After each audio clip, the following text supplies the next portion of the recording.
Allez, bonjour à tous, nouvelle vidéo sur les différents résultats des foncières cotées qu'on analyse attentivement. Pareil que les anciennes vidéos, je vais vous faire un petit récap des foncières que je suis. Encore une fois, j'utilise le logiciel AllRates, qui est selon moi le meilleur logiciel. Vous faites comme vous voulez, vous avez évidemment tous les liens dans la description.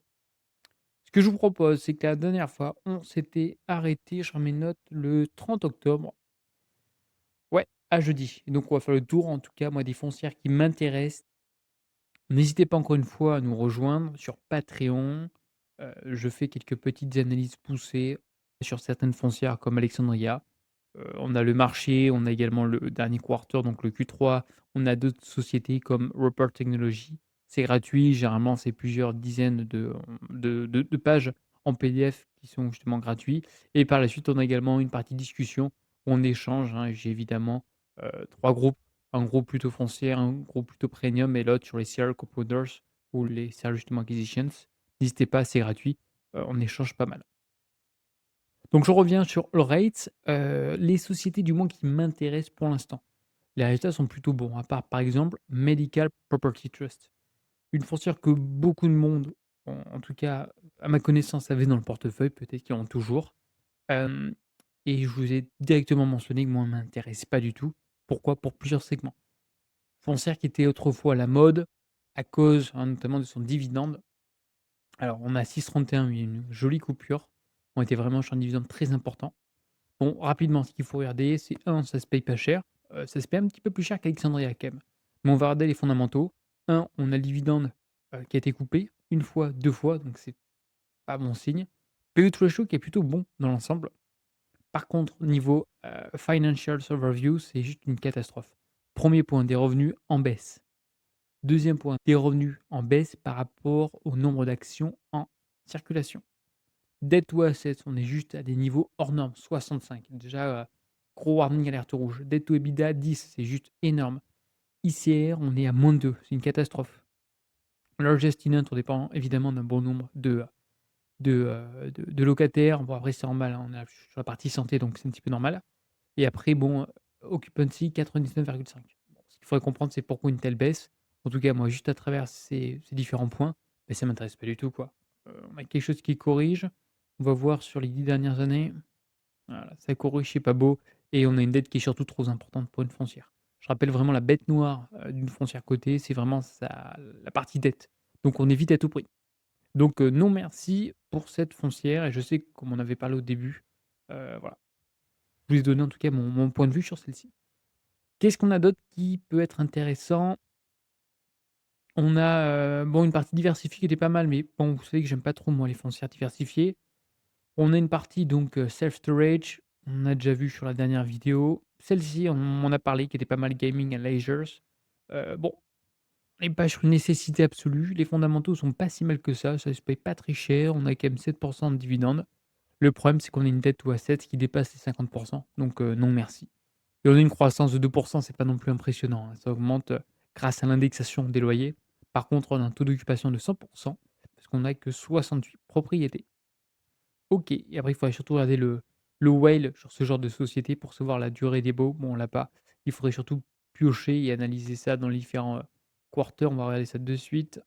Un petit aperçu à peu près, donc les leases, d'une manière générale, c'est quand même des leases assez importants jusqu'en 2039-2036, voilà, c'est analysé et donc c'est des baux renouvelés de 4 fois 5 ans.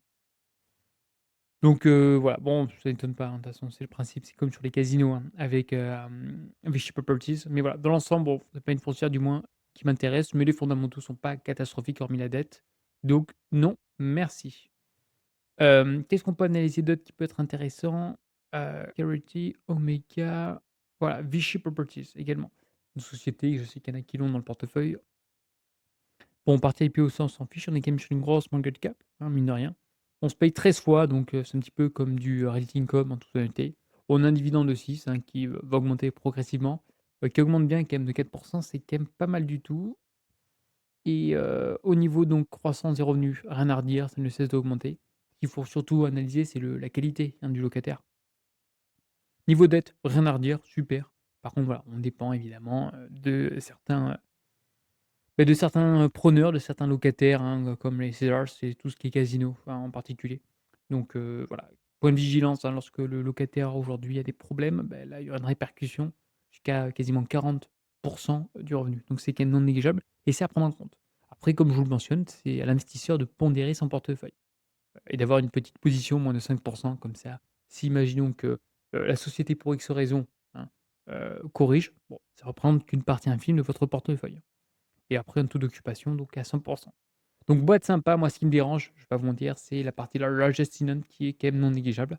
Mais autrement, c'est une très, très belle foncière. Timber, ça m'intéresse pas plus que ça. Omega, c'est tout ce qui est santé non plus. OK, on va continuer.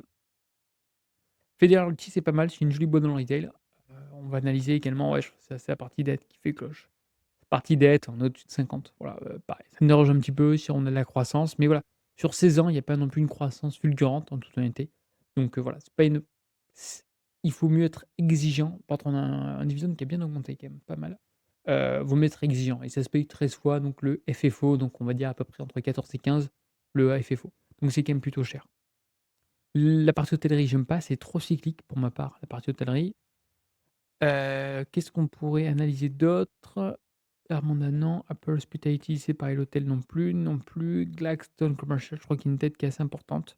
Puis c'est diversifié, ça m'intéresse pas plus que ça. On peut analyser, Redingcom, assez connu. Moi pour ma part, je suis sorti de Redingcom. Je vais vous expliquer pourquoi.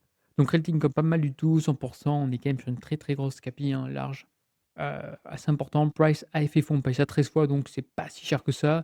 Dividende plutôt sûr, à quasiment à 5,6. Croissance dividende, bon, assez faible, hein, on est bien d'accord. Moi, ce qui va me déranger, c'est bon, 2 ou à 7, ça va, je vais vous dire ma limite, c'est à peu près 45. On a encore une fois un peu de croissance, même si ça reste un peu faible. Alors moi, le point qui va me déranger, c'est qu'on arrive à un stade où on est tellement gros qu'on est en train de se diversifier. On va faire de l'industriel, on va faire du gaming, on va faire others, on va partir sur du data center et on se développe en Europe, voilà. Et je préfère qu'on soit, spécialiste d'une zone, définie et sur une place active. Parce qu'après évidemment lorsqu'on fait trop de choses, ben, on va diluer, j'ai envie de vous dire, la performance. Donc je trouve ça trop gros pour ma part. Ceux qui cherchent du dividende, bah, très belle boîte. Ceux qui cherchent également un peu plus de croissance, voilà, on est un peu plus limité. Même si c'est une très jolie boîte, on est quand même sur un credit score, on est sur du A-, c'est excellent. Très belle boîte. Mais pour ma part, voilà, je préfère quand même jouer l'appréciation. À ce jour, elle est sous-évaluée, hein, je préfère vous le mentionner. C'est pas non plus donné, hein, on est bien d'accord, on n'est pas un price FFO comme sur Alexandria à -8. Mais voilà, dans l'absolu, ça se paye quand même beaucoup plus cher sur certaines années, quasiment 20 fois.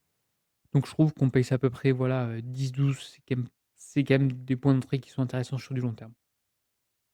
On continue, qu'est-ce qu'on a d'autre? On peut avoir Simon Property, c'est vraiment la plus grosse foncière dans la partie retail, retail centres commerciaux. Pareil, très jolie boîte. Bon, le premier temps, c'est la partie debt to asset qui est juste énorme, mais de l'autre côté, on a la croissance. Vous pouvez voir que c'est quand même des boîtes qui sont assez sensibles, 2008-2009, le covid, donc le dividende, bon, il augmente, mais en cas aujourd'hui d'incident, cette entreprise le coupe rapidement. Alors avantage, c'est bien. Moi, je trouve que c'est bien qu'on soit plutôt agile. Heu, inconvénient, c'est que vraiment si vous cherchez une «rente» entre guillemets via vos dividendes, attention sur cette foncière. Dans l'absolu, bon, c'est plutôt flat. On a quand même d'excellents centres commerciaux. On a vraiment des emplacements vraiment très premium, puis c'est la plus importante avec une part dans Clépierre en France. Mais bon, debt to asset où ça dépasse quasiment, 90, voilà, non merci. Mais voilà, belle foncière à acheter éventuellement dans le cas de repli, hein, ça peut être vraiment intéressant sur du long terme. Mais pour ma part, voilà, c'est pas une société que je vais garder, sur du long terme, voilà, les fondamentaux ne me font pas rêver et comme vous savez, je suis quand même assez exigeant avec les critères. Qu'est-ce que je peux vous dire d'autre? Tac, tac, tac. Non, dans l'absolu, c'est bon. Interrent, si, belle boîte résidentielle au Canada. Juste la partie dette ou EBITDA qui me dérange un petit peu. Pose ratio, on va vers limite, hein, 80, ça commence à être limite, limite. On a quand même de la croissance. Bon, normal, là, c'est le quarter, c'est le deuxième.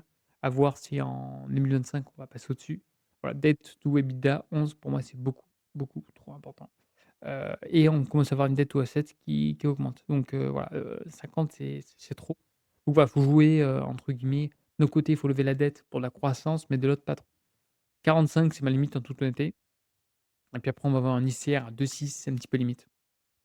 Mais autrement, très jolie boîte. C'est Boardwalk, pareil, résidentiel. Jolie boîte, OK. Bon, ça se paye quasiment 16 fois, c'est pas si cher que ça, 16 fois Le bois, il s'avait fait faux sur 10 ans, c'est du bien corrigé. Ouais, c'est en train. Voilà, dette to EBITDA, c'est pareil, c'est le même topo. Donc d'un côté, on a quand même une très, très jolie croissance, c'est quand même assez impressionnant. L'endettement qui est à peu près maîtrisé. Mais voilà, dette to EBITDA, c'est un petit peu limite, ce qui est quand même dommage. On continue, donc le 4 novembre, on a eu NNN Rate, je pense que vous la connaissez évidemment, c'est un petit peu la cousine de Realty.com. Bon, le problème qu'on va voir, c'est qu'on paye ça pas si cher que ça, on a un dividende de 6, c'est bien. Il augmente de 4 par an, OK, good. Good ratio de 70. Le problème, c'est que voilà, on a cette partie dette to asset qui ne cesse d'augmenter, hein. On est passé de 36 à 51. Pour moi, c'est trop important. À la limite, vous savez, c'est à peu près 45 et sur la partie retail, on a quand même d'autres véhicules, d'autres foncières qui ont des fondamentaux beaucoup plus solides. Largest tenant, c'est bien, ça descend. On est sur du 7-Eleven, donc c'est quand même une jolie boîte, hein, donc pas de souci, avec un WALE de 10 ans et le taux d'occupation, bah, il baisse un petit peu, c'est quand même dommage. Il baisse un petit peu en ce moment. Voilà, belle foncière, mais bon, la partie dette, moi, qui me déplaît, voilà, un petit peu. Donc non, merci. Qu'est-ce qu'on a d'autre? Non, non, non, non, non, non. Granite Industrial, non, je crois qu'on dépend d'un locataire assez important. C'est pour ça, on va voir ça de suite. Voilà, 27 la Justinant, donc non merci, plus de 25. Surtout sur la partie industrielle, donc on n'a pas non plus un moat énorme. Non. Killiam Apartments, on va voir ça de suite. Pareil, ça peut être pas mal. Price FFO, ça se paye 16 fois. C'est pas si cher que ça, mais voilà, dette to EBITDA. La plupart des foncières au Canada, elles ont une partie dette to EBITDA qui est pour moi beaucoup trop importante, voilà. Donc j'évite d'investir sur ce genre d'entité. On continue. Mercredi, qu'est-ce qu'on a eu d'autre? Iron Mountain. Bon, celle-ci, elle se paye beaucoup trop cher, mais c'est une jolie boîte. Elle se paye, voilà, 21 l'effet faux, donc on est quasiment à 22, hein, donc c'est quand même beaucoup trop cher, moins de la croissance. Par contre, voilà, dette to EBITDA, non merci. Enfin, dette to EBITDA 6, c'est trop haut, c'est limite, je viens de vous dire. Mais dette to asset 75, non merci. Mais très, très belle croissance, hein, on est quand même à quasiment à 10. C'est quand même impressionnant la croissance sur cette foncière. D'accord, continuons. Specialty, celle-ci, c'est le cannabis, ça ne m'intéresse pas plus que ça. Terreno. Terreno, c'est pour moi la plus belle foncière en logistique. Très, très belle boîte, mais voilà, ça se paye très cher. On est quasiment à 25 fois le price FFO. Le yield, il ne cesse d'augmenter. On est quasiment à plus de 10 chaque année, donc c'est quand même assez important. Le PO qui est de 80, ma limite c'est 85. Croissance 5, c'est joli, c'est propre. Debt to assets, rien à redire. Très, très peu de dettes. Incroyable. Et le taux d'occupation, il baisse à 96. OK. Donc non, non, très, très jolie boîte, mais bon, le problème, c'est que la valorisation est excessive, malheureusement. Mais il faut être patient, hein, tôt ou tard, une jolie boîte, bah, ça court. Qu'est-ce qu'on a d'autre? Non, non, non, celle-ci m'intéresse pas. Celle-ci, je sais qu'il y en a qui m'en ont parlé. BSC Rate, mais bon, moi, elle me paye pas plus que ça, en toute honnêteté. Parce qu'elle est vraiment toute petite, mais à la limite, pourquoi pas. Ça se paye quand même assez cher. Bah, la partie, c'est debt to assets et puis, croissance, c'est pas foufou pour l'instant. Taux d'occupancy, 93 sur du résidentiel. C'est quand même un peu faible. À suivre. Mais debt to asset, trop important pour moi. Mais à suivre. Belle foncière et le dividende, bon, il a pas trop augmenté. Bon, ça me fait pas non plus rêver en toute honnêteté. Lamar Advertising Company, c'est une jolie boîte, moi j'aime bien. Et qui se paye un peu cher de tête. Qui se paye, ouais, 15 fois le price effective. C'est un petit peu cher, je trouve. Plus, elle a bien augmenté. Les résultats ont été bons. Forward dividend, 10 quasiment, c'est excellent. Ah, debt to asset, ça commence à être limite. 50, c'est jouable. On a quand même de la croissance. Non, franchement, c'est, pas mal. Moi, j'aime bien. On est surtout sur la partie advertising, donc c'est la partie, publicité. Donc, si aujourd'hui le secteur, ben, entre guillemets, «doit s'effondrer», c'est pas les boîtes les plus résistantes le problème. Mais on a une très, très belle appréciation du cours de bourse. 15 fois, c'est quand même un peu cher. Voilà. Pour ce que c'est quand même un peu cher. J'aimerais plutôt la taper vers, voilà, les 14 ou 12, voilà. Donc on attend. Qu'est-ce qu'on peut analyser d'autre? Là, on est sur du résidentiel. OK. Celle-ci, elle est pas mal non plus. Capden Properties Trust. Voilà, 17 fois le price FFO et c'est bien, c'est bien corrigé sur 1 an, sur 3 ans. OK. Fluctuation n'est pas mal, il y a quand même de la croissance, voilà, dette ou asset, c'est un petit peu limite. Et puis après ça stagne, hein, 22-23, c'est pas non plus une croissance exponentielle, vous voyez? C'est moins d'1. Donc c'est un petit peu limite. On a vu, il y a d'autres foncières qui sont plus qualitatives selon moi, comme AMH. Bon, de l'autre côté, c'est que ça se paie un petit peu plus cher, mais pas beaucoup plus, en toute honnêteté. Qu'est-ce qu'il y a d'autre? Non, mais le reste, on a fait à peu près le tour, hein. Regardez tout ce qui est office, ça corrige vachement. Office, je pense qu'il y aura un petit coup à faire. Je pense qu'il y aura les gros fonds qui vont tout racheter pour 3 francs 6 sous. Voilà, ça te paye 3 fois le corps effet faux, hein. Bon après si les actifs sont pourris, bah, c'est pourri, hein. Mais depuis 2021, oh la pauvre, elle commence en 2021, ça valait 17, ça en vaut 2 quoi. Heu, dividende qui a été coupé, ça c'est pas bon signe. Debt to asset, ça augmente. Debt to EBITDA, c'est pareil, c'est important. ICR, taux d'occupation qui baisse. Largest tenant qui ne cesse d'augmenter.